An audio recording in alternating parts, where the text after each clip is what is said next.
This is the Great Barrington Declaration. It's been signed by medical and public health scientists, 5,957 of them.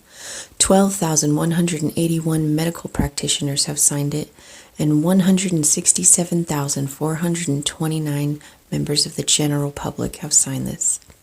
So, the Great Barrington Declaration. As infectious disease epidemiologists, public health scientists, we have grave concerns about the damaging physical and mental health impacts of the prevailing COVID-19 policies, and recommend an approach we call focused protection. Coming from both the left and the right and around the world, we have devoted our careers to protecting people. Current lockdown policies are producing devastating effects on short-term and long-term public health. The results, to name a few, include lower childhood vaccination rates, worsening cardiovascular disease outcomes, fewer cancer screenings, and deteriorating mental health, leading to greater excess mortality in years to come, with the working class and younger members of society carrying the heaviest burden. Keeping students out of school is a grave injustice. Keeping these measures in place until a vaccine is available will cause irreparable damage, with the underprivileged disproportionately harmed. Fortunately, our understanding of the virus is growing. We know that vulnerability to death from COVID-19 is more than 1,000-fold higher in the old and infirmed than in the young. Indeed, for children, COVID-19 is less dangerous than many other harms, including influenza. As immunity builds in the population, the risk of infection to all, including the vulnerable, falls. We know that populations will eventually reach herd immunity, i.e., the point at which the rate of new infections is stable, and that this can be assisted but is not dependent upon a vaccine. Our goal should therefore be to minimize mortality and social harm until we reach herd immunity. The most compassionate approach that balances the risks and benefits of reaching herd immunity is to allow those who are at minimal risk of death to live their lives normally, to build up immunity to the virus through natural infection, while better protecting those who are at highest risk. We call this focused protection. Adopting measures to protect the vulnerable should be the central aim of public health responses to COVID-19. By way of example, nursing homes should use staff with acquired immunity and perform frequent PCR testing of other staff and all visitors. Staff rotation should be minimized.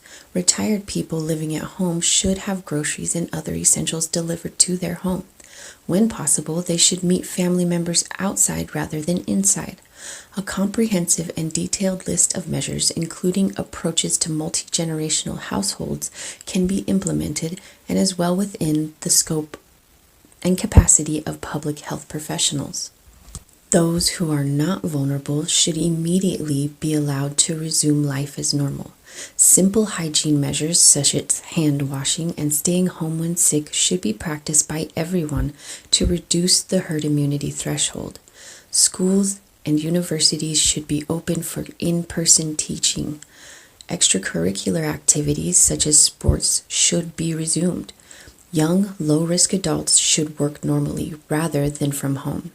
Restaurants and other businesses should open. Arts, music, sports, and other cultural activities should resume.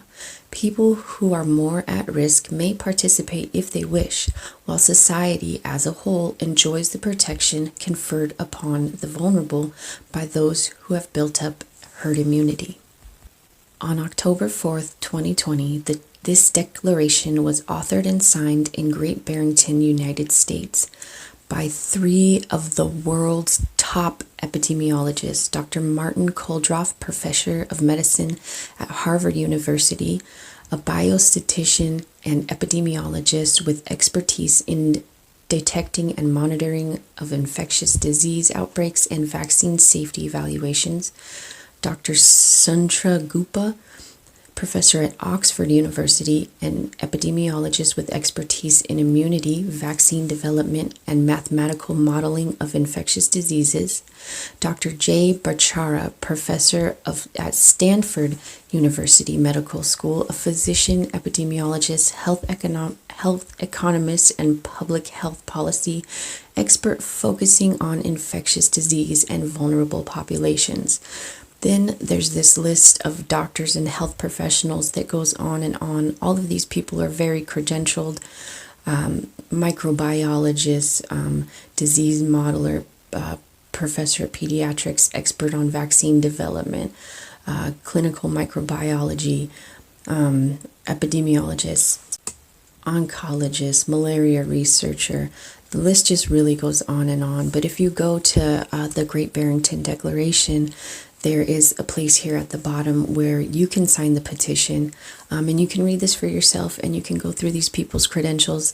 It's really legit, and I just wanted all of you to know that it's not just a couple of fringe doctors on YouTube that feel this way. It's very credentialed, very real, droves of medical professionals that disagree with the policies that we have in place right now. And go check it out and learn all you can about this disease, and do your best to help people not be afraid, and protect themselves when necessary.